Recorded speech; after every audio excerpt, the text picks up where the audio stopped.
Dismiss చేస్తున్నామని ఎత్తి అవతల పడేసిరి. ఏం చేస్తున్నట్టు? ఇది చంద్రబాబుతో రేవంత్ రెడ్డి కుమ్మక్కుకు ఇంతకంటే సాక్ష్యం ఏం కావాలి? ఆయన గురువు గారి కళ్ళల్లో ఆనందం చూడడానికి ఇవాళ తెలంగాణ ప్రయోజనాలు రేవంత్ రెడ్డి దెబ్బతీస్తున్నారనడానికి ఇవాళ సుప్రీంకోర్టులో లోపభూయిష్టమైన కేసు వేసి దాన్ని డిస్మిస్ అవడమే ఒక బలమైనటువంటి సాక్ష్యం. ఇంత దారుణమా?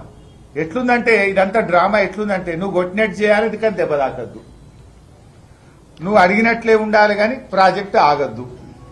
రేవంత్ రెడ్డి అడిగినట్టే ఉంటుంది, ఆ కేసు నిలవది, ప్రాజెక్టు ఆడ ఆగదు, నడుస్తూనే ఉంటుంది. కొట్టినట్టే ఉండాలి కానీ దెబ్బ తాకద్దట. ఇవాళ ఆ డ్రామా ఆడుతూ ఉన్నారు. ఇవాళ రేవంత్ రెడ్డి తెలంగాణ ఉద్యమ ద్రోహే కాదు, ఇవాళ తెలంగాణ పాలిట ఒక జలద్రోహిగా కూడా మారిపోయినాడు. ఎందుకు ఇవాళ కేసు ఫెయిల్ అయింది? ఒక మొదటిసారి ఫెయిల్ అయినప్పుడైనా బుద్ధి రావాలి కదా, అప్పుడే రిట్టేస్తే అది కొట్టుడు బాయ్. రెండోసారి అన్న సూట్ అన్న సరిగా వేయాలి కదా, ఇవాళ మళ్ళా కొట్టుడు పోద్దా?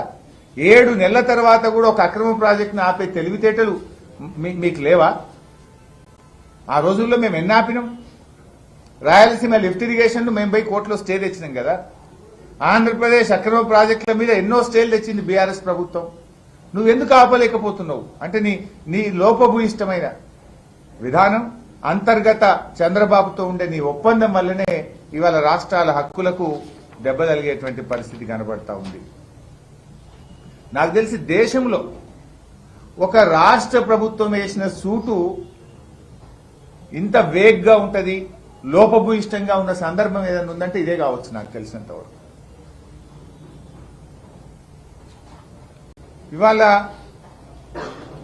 మొదటి నుంచి కూడా గోదావరి బనకచెర్ల ప్రాజెక్టు విషయంలో బీఆర్ఎస్ పార్టీ ఇది తెలంగాణకు అన్యాయం జరుగుతుంది, వద్దు వద్దు అని మేము చెప్తూనే ఉన్నాం.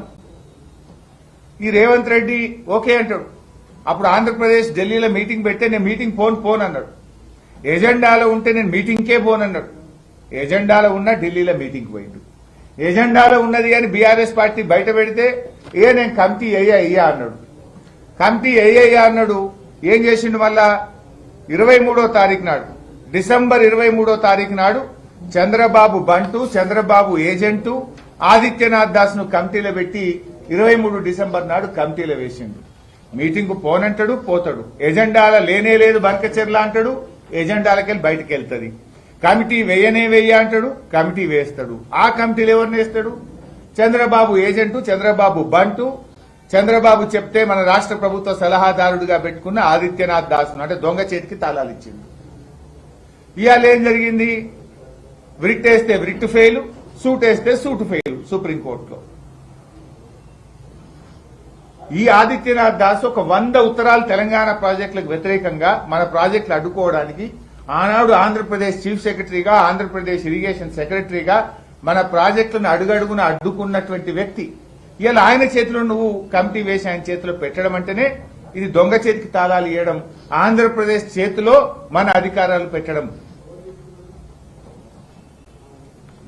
ఇవాళ ఢిల్లీలో ఈరోజు కూడా మీటింగ్ అవుతా ఉంది. మన సెక్రటరీలు పోయింది. కేంద్ర ఇరిగేషన్ సెక్రటరీ కాంతారావు గారి దగ్గర ఇరిగేషన్ సెక్రటరీల మీటింగ్ ఇది అవుతా ఉంది. అంటే మొన్న ఢిల్లీలో ఈ మధ్యకాలంలో జరిగిన మీటింగ్ల కొనసాగింపు జరిగింది.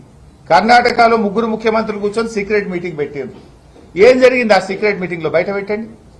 కర్ణాటకలో 3 ముఖ్యమంత్రుల మీటింగ్ యొక్క ఎజెండా మినిట్స్ బయటకు రావాలి కదా. పత్రికల్లో వార్తలు వస్తున్నాయి, సుజలాం సుఫలాం అంటే ఆంధ్రప్రదేశ్ కర్ణాటకకు సుజలాం సుఫలాం, తెలంగాణకు నిష్ఫలం.